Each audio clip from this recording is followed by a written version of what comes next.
As we look back on the 4-year anniversary of Hurricane Harvey, we're getting a firsthand account from someone who was there. Joining me now, storm chaser Jeff Mangum. Jeff, take me back to that day. What was it like when it comes to Hurricane Harvey's landfall?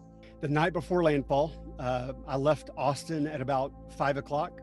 And while all the other cars were leaving the coast, I was the one car that was going toward the coast. And I ended up getting to the small town of Refugio, Texas, which is just about 15 miles off of the coast near Rockport, where the landfall was made.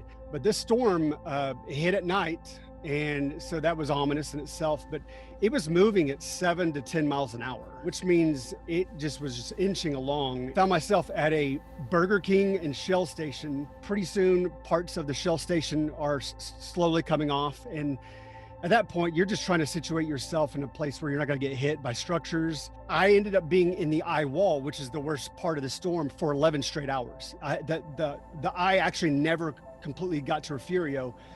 And there was a moment where I thought the eye wall was coming over me. And so I decided to start driving around and seeing what was happening to the town.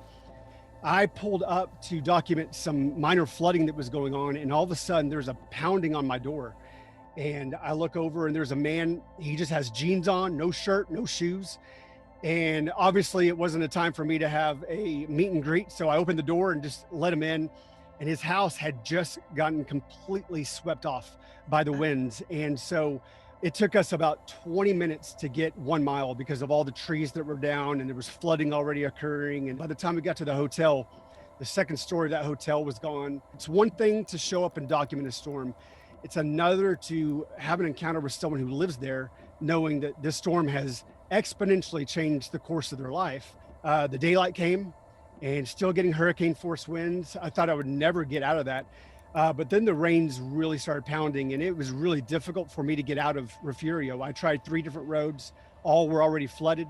By the grace of God, I got out, and I ended up making my way to Houston for the next 3 days, where the historic flood event took place, 55 inches of rain. And I have never in my life seen anything like that. Most frightening few days of my life.